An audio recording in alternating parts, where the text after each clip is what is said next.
Hi everyone, today we are exploring some powerful Excel 365 functions that can make your work much faster and smarter. This is part 2 of our series, and if you missed part 1, check the link in the description. Let's see what we are covering today.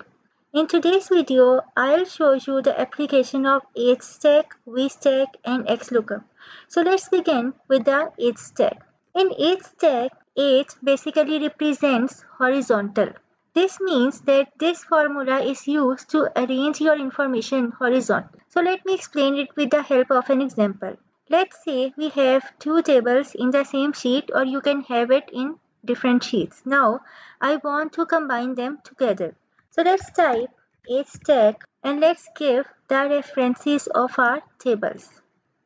Close the parenthesis and press enter.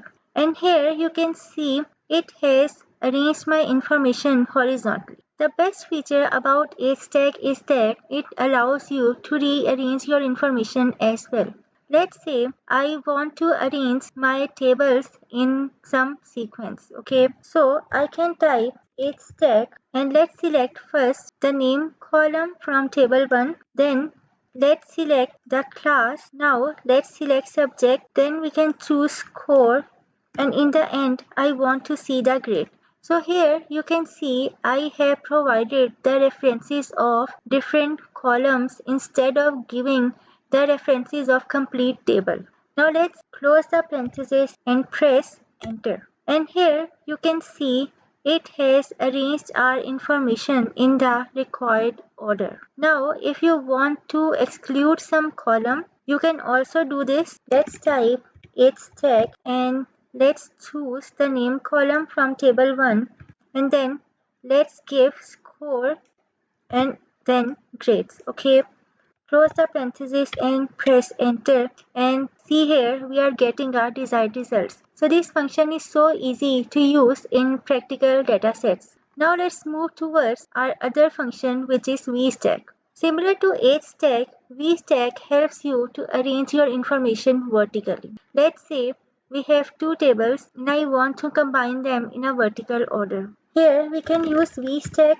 Give the reference of your first table. Now as I am consolidating my two tables, so for the second table, I do not want to see the headers again in my list. Okay, I am not going to choose it. Give the range below the headers, close the parenthesis and press enter. So here you can see it has consolidated the information of our two tables. So the behavior of VSTACK is similar to HSTACK except the fact that HSTACK basically combines your tables or information horizontally while VSTACK combines your information vertically.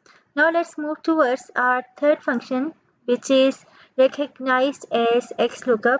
XLOOKUP is basically the extension of VLOOKUP and your index match functions. Now let's see the simplest examples to understand its application. Let's say here I want to fetch the information against any name. Let's say I want to extract information for Sarah and I want to see here the scores. So I am going to type XLOOKUP, then give the reference of the lookup value, then provide the reference of the column where your lookup value exists, put comma, and then provide the reference from where you want to retrieve the information. Now close the parenthesis and press enter. And here you can see it has returned 77. In a similar way, if I want to extract the ID, I can simply put the same formula, select the lookup value, then provide reference of the range where it is existing, then comma, and then provide the reference of the column from where you want to fetch the information. Okay,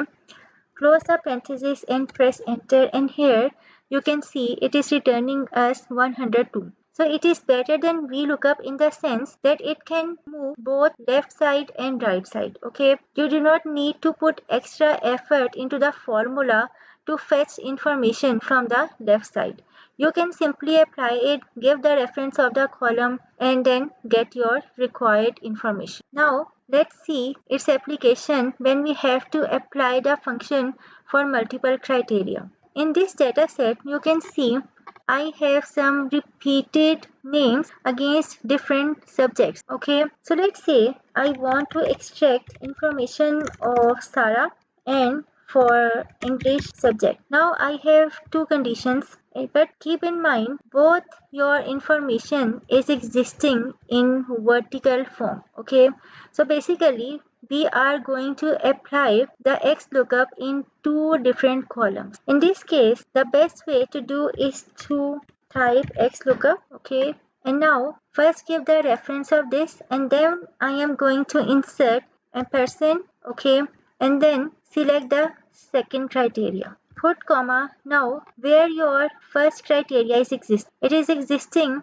in this column, so give the reference of this. Then again put a percent and then give the reference of second column of your criteria. Our second criteria is subject, so I am going to give the reference of this column. And in the end, we are going to provide the reference of the column from where we want to fetch our information, and that is our score column, so I'm going to provide it. Now close the parenthesis, press enter, and here you can see we are getting 88, and this is what we want to see here.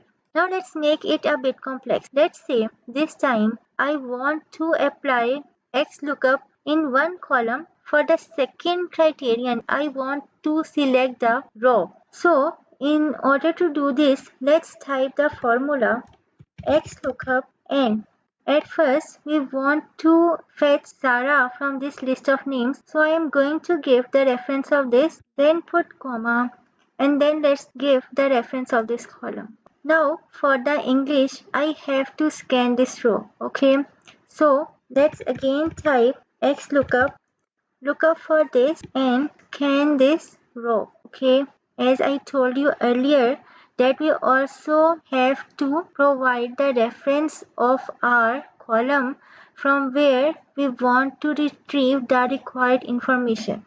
In this case, you can see I am dealing with rows and columns. So I am going to provide the reference of the complete matrix to fetch the output information. Now close the parenthesis and again close the parenthesis as we have two XLOOKUPs in the formula, and press enter, and here you can see it is returning the required information. So these are the simplest examples and methods to apply XLOOKUP on your dataset. So if you liked today's video, then don't forget to hit like, drop a comment and subscribe to my channel. Stay tuned for part 3. Till then, stay blessed, stay happy.